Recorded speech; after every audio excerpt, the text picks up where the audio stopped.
নাটোরের নলডাঙ্গায় জাতীয় প্রাণী সম্পদ সপ্তাহ উপলক্ষে পশু পাখির প্রদর্শনী উদ্বোধন করা হয়েছে।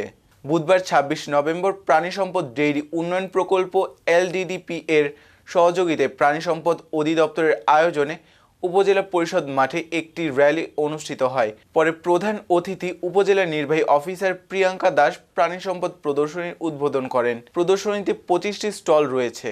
উপজেলা প্রাণী সম্পদ অফিসার ডাক্তার মোহাম্মদ মোস্তফা জামানের সভাপতিত্বে অনুষ্ঠানে আরও উপস্থিত ছিলেন উপজেলা কৃষি অফিসার কিশোর হোসেন, উপজেলা সমাজসেবা অফিসার সুমন সরকার, উপজেলা প্রকৌশলী হারুনার রশিদ, নলডাঙ্গা প্রাণী সম্পদ সম্প্রসারণ কর্মকর্তা ডাক্তার শারমিন আক্তার, নলডাঙ্গা থানার অফিসার ইনচার্জ রফিকুল ইসলাম, মেহেদি হাসান, জিল্লুর রহমান, সোহেল রানা সহ আরও অনেকে।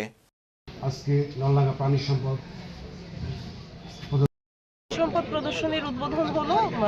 খুবই চমৎকারভাবে সকল ধরনের খামারিরা তাদের পালিত বিভিন্ন ধরনের পশু এবং পাখি সবই নিয়ে এসেছে।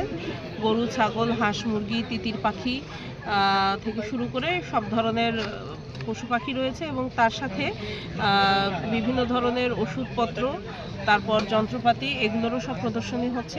কবিতর মেলা রকমের জাত আছে, এসার আছে, হুমার আছে, লাক্ষা আছে, সিরাজি আছে, ঘিয়াচন্দন আছে, বাসিরাজ কুকা আছে, এসার আছে, হুমার আছে। আমি এখানে যে স্টল করছি এটার নাম হচ্ছে হাইড্রোফোনিক। হাইড্রোফোনিক হচ্ছে মাটিবিহীন ঘাস চাষের একটা প্রক্রিয়া। এই প্রক্রিয়ায় মাটি ছাড়াই, আমাদের দেশে ভূমির যেহেতু স্বল্পতা, সেহেতু মাটি ছাড়াই ঘাস চাষ করে যাতে খামারিরা মোটা তাজাকরণ এবং দুধ উৎপাদনে সক্ষমতা অর্জন করতে পারে, এই জন্য এই প্রক্রিয়াটা করা হয়েছে। বাহাদুর মোটামুটি 2 বছর আম ঘোড়া আগে বহু ছিল, 5টা পড়লো আমার, এখন বর্তমানে এটি চালু হতে পেরেছি আর কি। কবিতরের খামার আছে, আমার কবিতরের বিভিন্ন কবিতর আছে, হেসার আছে, কিং আছে, লাক্কা আছে, সিরাজি আছে, বাসিরাজ কোকা আছে, পোস্টার আছে, গোলা আছে, গিরিবাজ আছে, এই ধরনের বিভিন্ন জাতের কবিতর আমার আছে। তো আজকে মেলা আসে আমার খুব ভালো লাগছে। আমি